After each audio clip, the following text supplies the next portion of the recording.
Bienvenidos amigos una vez más a una emisión de Cambio en el Debate que estamos realizando a partir de este año con motivo del 20º aniversario de nuestro diario Cambio de Michoacán. Hace unas semanas el Ayuntamiento de Morelia otorgó la presea Amalia Solórzano de Cárdenas a la doctora María del Rosario Herrera Guido, que está en esta ocasión con nosotros. La doctora Rosario Herrera Guido es filósofa, pedagoga, psicoanalista, y pues queremos platicar con ella precisamente a propósito de esta presea. Buenos días, Rosario, muchas gracias por asistir. Al contrario, Eduardo. ¿En qué consiste la presea Amalia Solórzano otorgada por el Ayuntamiento de Morelia? Dentro del programa y su aprobación, entiendo que hace un promedio de 4 años, que de alguna manera se discutió al seno del Cabildo cierto olvido en cuestiones de equidad de género, que tenía que darle un espacio especial, y el espacio especial tiene que ver con algo muy significativo y paradigmático. Así lo da a entender la documentación que se discutió en ese entonces, paradigmático en términos sobre todo de que históricamente se considera que la primera dama, ¿no? Amalia, es, digamos que protagonista histórica por primera vez en la historia de México. Esto se puede apreciar cuál era el papel que desempeñaba la esposa de un alto mandatario como es un presidente de la República antes del gobierno del general Lázaro Cárdenas del Río, ¿no? Y en ese sentido, ella, en tanto paradigmática como protagonista histórica de la historia del México contemporáneo, resultaba ser la vía idónea para que fuera precisamente una presea Amalia Solórzano, para reconocer el desempeño no solamente significativo local, estatal, quizás cierta participación a nivel nacional e incluso internacional, si fuera el caso, ¿no? Y en ese sentido es este reconocimiento que en lo personal a mí me llamó la atención porque se acercaron organizaciones de mujeres luchadoras. Solo identifico de una manera muy significativa a una organización que es Flores Magón, y por otro lado el pronunciamiento de la Universidad Latina de América, que en algún momento pensó en esta postulación. Para mí fue un poco complicado porque hay que reunir cuestiones curriculares y papeles y todo esto, y lo que decidí yo fue solamente entregar algo significativo y no todo lo que de alguna manera uno hace, que a veces son pequeñeces, ¿no? Estamos hablando de conferencias aquí y allá, o de foros o de mesas en diplomados, y dejar todo eso fuera y solamente concentrarme en lo que son foros nacionales e internacionales, para no tener que juntar tanto papelero y sobre todo abreviar el tránsito para mostrar algo lo más significativo en mi desarrollo profesional. Háblanos un poquito de tu propio desarrollo, de tu trayectoria. Bueno, ¿Qué es lo que te hizo merecedora de esta presea del Ayuntamiento de Morelia? Bueno, estamos hablando sobre todo, yo para aligerarles incluso la revisión a quienes tuviesen que ser los jurados, o incluso la decisión final de ratificar por parte del Cabildo la postulación, les presenté algo que me parecía no solamente didáctico, sino muy breve de revisar, que es un resumen curricular y después un currículum in extenso para quien quisiera revisar algo que estuviera más allá, ¿no? Entonces estamos hablando de grados académicos, publicaciones, foros académicos, reconocimientos y participación social, que me pareció importante a propósito de estar aquí en Cambio, que fue mi primera casa. No sé si lo sabes, pero fue mi primera casa. Yo empecé publicando en periódicos, precisamente en Cambio de Michoacán.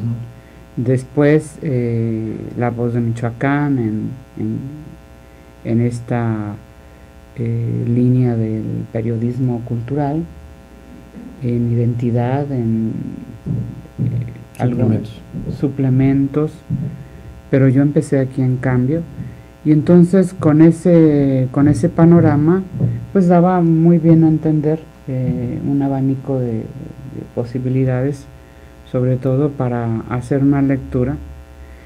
Presentaba yo la cuestión pues de la licenciatura en filosofía en la Michoacana, la maestría en psicología clínica la hice en la Universidad de Querétaro, la Autónoma de Querétaro, el doctorado en la Universidad Nacional de Educación a Distancia de Madrid de filosofía, un doctorado en psicoanálisis que hice en la Ciudad de México, en lo que es el Centro de Investigaciones y Estudios Psicoanalíticos. Allí, acompañada de alguna manera o al lado de el doctor Néstor Brownstein, alguien que tiene cierto prestigio a nivel internacional, y no cierto prestigio, un gran prestigio. Y después de estas cuestiones de estudios, presentaba solamente globalmente que he participado como autora, coeditora, coordinadora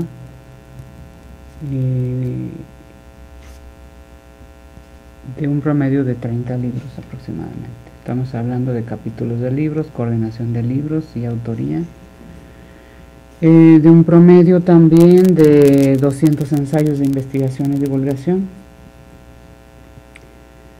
Y también allí incluía yo globalmente, con cifras nada más, de un promedio de 100 foros nacionales e internacionales. Y dejaba un poco fuera la cifra porque la verdad yo ya la perdí, que es todo lo que son artículos que se publicaron en La Jornada.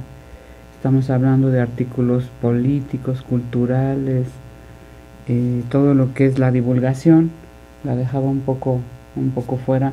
Divulgación en términos de artículos periodísticos, ¿no? Pero lo consignaba, ¿no? Mi participación en la prensa y también mi participación en televisión, en Telemichoacán. Estuve todos los martes, como un día de hoy. Como hoy. Iba los martes a hacer una cápsula de opinión y estuve un año ahí. Después no supe por qué ya no fui, porque ni siquiera me despidieron ahí, no me dijeron ya no, sino nada más me dijeron que iban a hacer una organización, una recomposición de los colaboradores y ya no me volvieron a llamar. Ya no supe ahí si cambiaron el estilo, el formato, pero también incluía yo en los reconocimientos que la universidad me dio varios, como era maestro Nicolaita, reconocimientos académicos por perfiles PROMEP, por haber sacado el máximo puntaje en la producción, también había ahí reconocimientos. Las mujeres profesionistas de Michoacán me reconocieron también como profesionista del año. El año pasado se me otorgó la presea Heréndira. También allí la resolución fue como investigadora y escritora, y por mi participación o mi colaboración como simpatizante de las luchas de las mujeres y los derechos de las mujeres. Y incluía yo en esta cuestión curricular sintética aspectos muy significativos y solamente con cifras en el resumen curricular para hacer así muy sintética. Y una participación que me pareció importante incluir en el resumen fue lo último que había realizado, que me pareció significativo e importante por el impacto social. El haber participado en los foros y la elaboración de la Ley de Hospitalidad del Distrito Federal, que está aprobada ya por la Asamblea Legislativa y que tiene una importancia para mí crucial. Nunca pensé que pudiera llegar a participar en algo tan significativo como eso. porque es la única ciudad en el mundo que tiene ley de hospitalidad. ¿Y ya está aprobada? Ya está aprobada. Muy bien. Tu trayectoria se ha dado fundamentalmente en la Universidad Michoacana. Me llama la atención que sea la Universidad Latina la que te esté promoviendo o te haya promovido para esta presea. ¿Qué posición tuvo la Universidad Michoacana? Bueno, yo supe de manera secundaria porque por supuesto que, como sabes, días antes aquí la misma prensa de Cambio empezó a sacar notas que tenían que ver con insistir en que se presentaran postulaciones, porque de pronto parece que o no se animan o no había quien reconocer, lo cual sería muy grave que no tuviéramos a quien reconocer en nuestra sociedad, ¿no? O no se animan, y claro que yo estuve viendo las notas que tenían que ver con el llamado a las postulaciones, y después solamente tenemos 2 o solamente tenemos 3, y a mí me parecía un poco desolado y muy, decimos muy coloquialmente, muy sin chiste, ¿no? Participar en una contienda donde son 3 y dices, pues realmente no llega a nada. Ya cuando supe que ya llegaba como a 20 o a 22 o 25, no sé, pues ya me pareció que sí valía la pena contender, ¿no? Sí hay propuestas. Pues sí, porque sí había propuestas. Y también secundariamente me enteré de que parece ser que de parte a nombre del señor rector, el secretario general de la universidad, el doctor Egberto Bedoya Becerril, propuso a Elena Poniatowska. Por supuesto que nadie discutiría la personalidad de Elena Poniatowska, ¿no? Todos los universitarios compenetrados en todo el devenir político de nuestro país la hemos leído, la hemos disfrutado, la hemos releído, y en ese sentido pues es una personalidad indiscutible. Cuando me enteré de que estaba postulada Elena Poniatowska, dije, bueno, Elenita, pásale, ¿no? Sí. Necesariamente. Pero por otro lado sí me pareció un poco, pues, o mucho quizá, falto de institucionalidad, porque por lo menos quien representa a la universidad pues se debe sentir orgulloso de representarla y de sus universitarios, ¿no? Me pareció también que seguramente puede haber mujeres investigadoras de mi nivel en la Michoacana, incluso más de mi nivel, que podían haber hecho un digno papel en esta contienda, y que como universitarios debían haber postulado a una universitaria. Esperemos que no se sume a este desatino institucional, que no se sume el hecho de que se hayan enterado que estaba postulada yo y que lanzaran a Elena Poniatowska para despeñarme de esta postulación, ¿no? Porque si fuera así sería todavía mucho más grave desde el punto de vista institucional y lograría un tono grotesco, ¿no? Tú has participado muy activamente dentro de la vida de la Universidad Michoacana, has sido directora de la Facultad de Filosofía, has sido consejera universitaria más de una vez y también activista sindical. ¿Cuál es tu visión de la universidad en este momento, de la vida de Michoacán y de la propia universidad? Bueno, como tú sabes, yo siempre, se dice fácil, pero no lo es, portar la camiseta, ¿no? Ponerte la camiseta, que es defender todo lo que de alguna manera tiene que ver con los fines, incluso con una defensa a veces que nos resulta muy pesada, que es el pasado histórico de esta universidad, ¿no? El hecho de no tomar livianamente nuestra historia, porque tiene que ver con la historia del país, ¿no? La historia nacional, y sí parecería bastante liviano de nuestra parte, incluso de alguna manera poco humano y poco digno y poco ético, que hiciéramos caso omiso de esta historia y de la defensa de sus valores, y sobre todo tener una actitud que tenga que ver con lo que siempre ha sido problemático, que es tomar una posición justa, protestar cuando las cosas no son equitativas o cuando nuestra ley orgánica o nuestro contrato colectivo de trabajo están siendo violentados de la manera más tosca. Y en ese sentido, sin ponerte en una posición ni purista, ni pulcra, ni estrictamente legista, ¿no? O letrista de la lectura de la ley, sí hay situaciones en la universidad que los universitarios saben muy bien que no puedes dar un paso atrás frente a situaciones que tienes que suscribir y que tienes que firmar y que tienes que llevarlas hasta las últimas consecuencias con altura, con la frente en alto y con dignidad. Y desde luego que mi apreciación en este momento de la universidad no puede ser muy objetiva, por lo que en lo personal a mí me ha sucedido últimamente, ¿no? Porque no sé si lo sabes, pero yo aceleré mi proceso jubilatorio porque, lo puedo decir sintéticamente para no hacer una lista de incidentes, no podía seguir en el Instituto de Investigaciones Filosóficas cuando se había decidido estar fuera totalmente de los marcos de la ley orgánica y del contrato colectivo. En ese sentido no podía yo suscribir eso porque además aprecié un problema estructural que padece la facultad también, la Facultad de Filosofía y el Instituto. Es un problema estructural porque no puedes de alguna manera poner los puntos sobre las IES cuando hay que ponerlos, porque hay posiciones totalmente personalistas, porque hay nepotismo, patrimonialismo,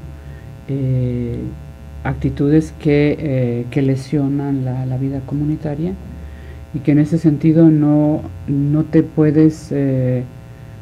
puedes sumar, digamos. Y digo estructural porque desde el principio había que mudarse y firmar y suscribir un papel donde decidías tú salirte de la facultad e irte al instituto. Fuimos pocos los que hicimos eso. Desde el principio no había el ánimo de cambiarse al instituto, porque no se le veía futuro. No se le veía futuro en términos sobre todo de que se iban a seguir los cauces legales que debe seguir una institución, y sobre todo porque el instituto su carácter no es local, su carácter es continental, incluso ni siquiera nacional, es continental. El instituto abarca muchísimos espacios, muchísimas interrelaciones, convenios, etcétera, publicaciones, actividades, etcétera, que no veíamos realmente. Y sin embargo yo le aposté a mudarme porque trabajé en el proyecto de instituto y en el proyecto de doctorado. Pero pronto me di cuenta que ya mi presencia ya no era necesaria. Estuve 2 años sin ninguna comisión de nada. Me di cuenta inmediatamente que ya no era necesaria mi presencia ahí. Y no solo no era necesaria, sino que ya era estorbosa mi presencia para los proyectos que se habían planeado, que no eran, y que finalmente siguió sin mudarse varios compañeros, sin mudarse al instituto, por no verle destino al instituto, por autoritarismo sobre todo, ¿no? ¿Y cuál debería ser el papel de la universidad hoy frente a la sociedad michoacana y la sociedad nacional en general? Yo lo he dicho en distintos foros, o sea, en el sindicato, lo he dicho en el consejo universitario, donde estuve muchísimos años, como estudiante, como directora y como profesora, representando a la Facultad de Filosofía y después al Instituto. Me parece que hay, desde la parte limitada de una concepción muy pobre de la extensión universitaria, por ejemplo, ¿no? Si empezamos por ahí. Está en la ley orgánica, pero prácticamente nunca un proyecto. Una de las funciones sustantivas, ¿no? Sí. Realmente vinculación universitaria se queda muy corta. Se queda muy corta en cuanto al servicio a la sociedad. Los odontólogos tienen algo que hacer porque van a las rancherías y hacen alguna actividad, los médicos también.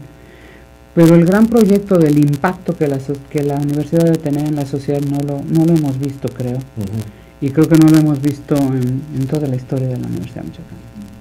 Hay una limitación para hacer un gran proyecto sobre este impacto en la sociedad, como también la parte de vinculación que tiene que ver con el rubro de planeación se queda muy corta porque nosotros no estamos dando lo que es todo el campo de la asesoría a los distintos campos de la sociedad. Hay muchísimos profesionales que podrían hacerle proyectos a quien quieres, a la Secretaría de Educación, a Salud, a Seguridad, es decir, podríamos tener una intervención a nivel de asesoría e incluso tener recursos propios como lo hace la UNAM a partir de la asesoría. Pero en eso también nos hemos quedado es paradójico porque la Universidad Michoacana, justamente cuando el general Lázaro Cárdenas era gobernador, fue la primera institución que estableció el servicio social, que después se extendió a nivel nacional, hasta donde yo tengo entendido. Una iniciativa del rector entonces michoacano, don Jesús Díaz Barriga, de que los universitarios dieran un servicio precisamente a la sociedad, y entonces esto no se ha cumplido 70 o 80 años después.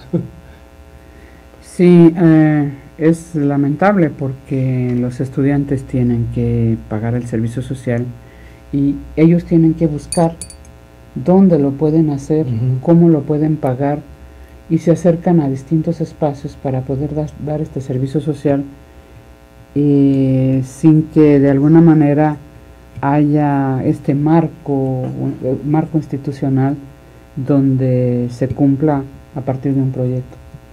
No es algo que haya interesado, y tampoco ha interesado el problema de la obtención de recursos a partir de esta capacitación que tenemos, porque tenemos una masa crítica tremenda, no sabemos lo que tenemos a partir de asesorías.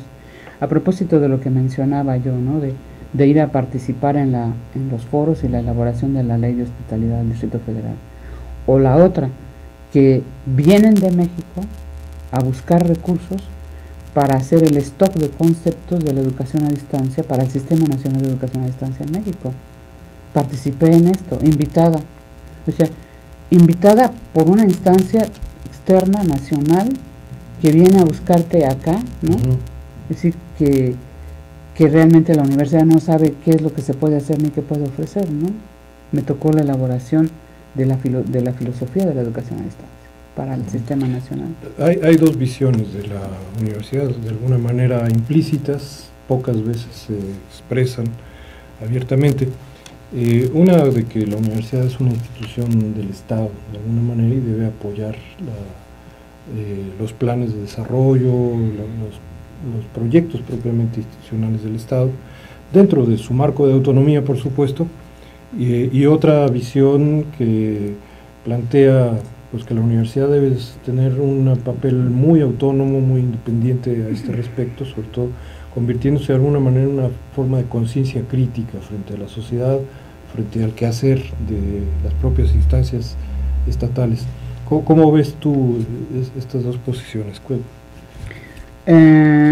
Yo las he revisado las dos, las he estudiado, he estado en foros sobre este tema, y me parece que en este momento estamos necesariamente en un momento histórico donde requerimos un amplio abanico de participación, donde no haya coto para ninguna de estas vías posibles. No se puede reducir ahora exclusivamente a la crítica de la sociedad, porque hubo un momento muy difícil donde teníamos un stock de desempleados importantes, porque como solamente éramos críticos del Estado, de sus instituciones y de todo lo que de alguna manera sostiene al Estado capitalista, y que no desconocemos que esto sigue siendo absolutamente vigente del lado del pensamiento de Carlos Marx, a propósito de que el gobierno es y será, mientras sea un Estado capitalista, no es más que el administrador de los bienes y de los bienes de los dueños de los instrumentos de producción. Y en ese sentido, éramos muy críticos, pero no teníamos trabajo. Ese es el problema.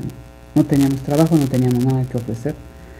Y no solamente éramos críticos y no teníamos trabajo, sino que era una estigmatización que se dio en un momento respecto de una participación exclusivamente crítica. Del lado de la crítica sabemos que tiene que ir de la mano la proposición.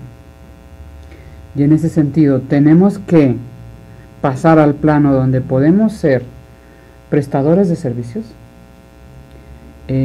podemos dar asesorías, podemos insertarnos en las distintas instituciones, participar en planes de desarrollo. En planes de desarrollo.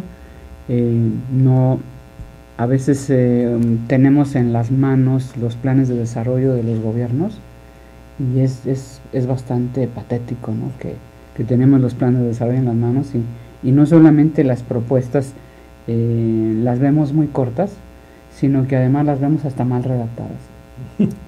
Entonces me ha tocado ver varios planes de desarrollo para un gobierno del estado que dices, bueno, seguramente un equipo de universitarios y no de primer nivel, ¿no? de los que ahorita en la Universidad Michoacana son de punta, haría mejor esto, ¿no? Y no sabemos por qué no se recurre a esta masa crítica. Se supone, ¿no?, que el gobierno tiene equipos también para eso, pero bueno, y en términos más generales, ¿no? Y una participación de la universidad a nivel cultural, a nivel de lo social, que se queda en una especie de castillo de la pureza, encerrados todos, muy cultos y muy sabios, pero pozos de ciencia tan profundos que no sabemos, como torres de marfil, que no sabemos para qué formamos estos recursos, para qué gastamos todos estos recursos, sobre todo considerando que la universidad es de la sociedad. Claro. No es ni tuya, ni mía, ni del rector, ni de nadie en particular, ni del sindicato, ni de todo aquel que se quiera apropiar de las instituciones, de los edificios o las dependencias, sino que es de la sociedad, y que debíamos abrir las puertas, ¿no?, y las ventanas y ventilar todo esto y comunicarnos, abrir todas las puertas y además crear todos los puentes necesarios hacia la sociedad. Sí. Tu perspectiva fundamentalmente es filosófica, aunque también sabemos has incursionado mucho en la pedagogía y en la psicología. Desde la perspectiva de la filosofía, ¿cómo se da esta vinculación? Bueno, ¿cuál sería el papel que tendría hoy la filosofía frente a los grandes problemas de la sociedad y de la nación? Pues estamos precisamente, y no es este el momento, siempre lo ha sido. Yo quizá a veces no se comparte esto, ¿no?, porque también hay distintas posiciones, ¿no? Posiciones que yo leo como exclusivamente teóricas y que en tanto teoría pura llegan sobre la práctica y la experiencia y la revisión histórica, llegan a ser estériles porque no hay ningún campo donde las puedas aplicar. Que nuestra tarea para cierta posición sea exclusivamente pensar, ¿no?, es polémica, ¿no? Reflexionar mucho sobre el individuo, por ejemplo, y no tanto sobre la sociedad. Es polémica, y que de alguna manera no dejar el plano a la pura teoría sí me parece estéril. Creo que hay muchas cosas que se pueden hacer del lado de la revisión crítica, política, social, antropológica. Todo el mundo está necesitando ese tipo de instrumento. Fíjate que a mí siempre me resultó significativo que llegaran a filosofía muchísimos jóvenes, y algunos de ellos ya casados, ya habiendo hecho una vida, teniendo un trabajo laboral, habiendo hecho otro tipo de carrera, llegando ahí para decir: siempre quise estudiar filosofía. Médicos, abogados, ¿no? Como que puede ser un buen complemento para cualquier otra disciplina. Y sí, porque el problema para todas las áreas es, y el sustento epistemológico y el sustento teórico de esto y lo conceptual del asunto, y darle fuerza a mi actividad, ¿no? A mi actividad práctica, a mi hacer. Este asunto de darle fuerza a la actividad práctica y al hacer, y que permite pensar, bueno, pero también permite hacer propuestas que necesariamente tienen, quiérase o no, se lo propongan o no, así sea investigación básica, llega a aplicarse esto, ¿no? Tiene un destino, puede ser llevado a cierto plano, a la comprensión de lo humano, a la comprensión de lo social, y que sin esta comprensión de lo social, pues nosotros no podemos transformar absolutamente nada. Y en ese sentido, si el papel de la filosofía no puede quedarse exclusivamente en el ámbito del cubículo, en el ámbito de la biblioteca, ¿no? En el ámbito de un escrito muy ¿Y cómo sale la filosofía a la sociedad? ¿A través de los medios? Muy personal. Bueno, me llamaba mucho la atención a propósito, fue en Cambio de Michoacán.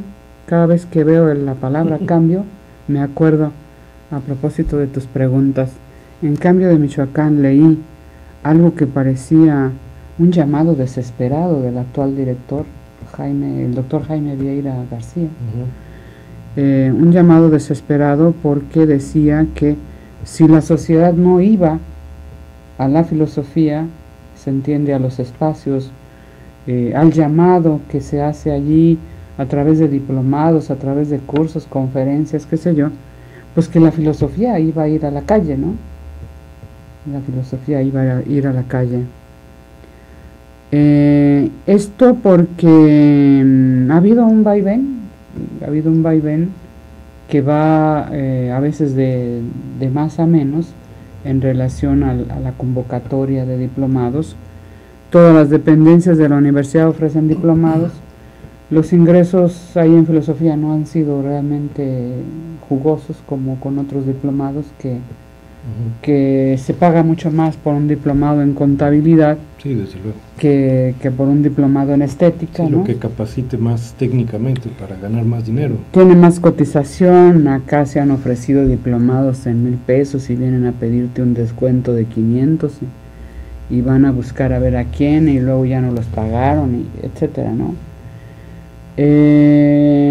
Quizá porque lo leen como lectura, y sabes que la lectura, la cultura, lo leen como cultura, y la cultura nunca ha tenido un valor. Sí. Es como algo que te tiene que dar el otro, porque el otro necesita cultivarte y tú pues te pones en una posición pasiva ante este don. Pero digamos que esta salida a la calle parece un llamado desesperado, pero un llamado desesperado que también cuenta mucho este asunto, sobre todo a propósito de la interdisciplina, la interlocución y todo lo que podemos hacer con otras facultades, ¿no? Creo que a veces nuestro diálogo se ve un poco estéril entre nosotros, ¿no? Es el concierto mismo, sí, de la universidad no mantiene una interrelación muy rica, que digamos, ¿no? He ido yo a diplomados a medicina, de bioética, a derecho, ¿no? Y me parece que en esta interrelación encontramos un auditorio mucho más plural. No solamente abrimos las puertas a mucho más público de la sociedad, a más profesionistas o gente que se quiera preparar, o lo que es la educación continua, donde muchísima gente quiere escuchar cosas, pero no puede sentarse en una banca diario de 5 a 9 o algo así, ¿no? Bueno. Y también no hemos instrumentado un modelo educativo universitario que no sea hora banca, ¿no? Bueno, de investigación y etcétera, ¿no? Claro. Habría mucho que decir, Rosario, acerca de esta vinculación entre las disciplinas sociales y la cultura, la sociedad. Y lo interuniversitario también, ¿no? También. con otras En universidades. este momento ya se nos acabó el tiempo de esta entrevista, que se fue volando. También. Sí, ya me están haciendo señas aquí los Bueno. compañeros. Y bueno, no queda más que despedir y esperando Gracias. que esta entrevista pues tenga mucha audiencia el día de hoy en nuestra página de internet. Muchas gracias por su presencia y también a quienes tienen el favor de consultarlos. Hasta luego.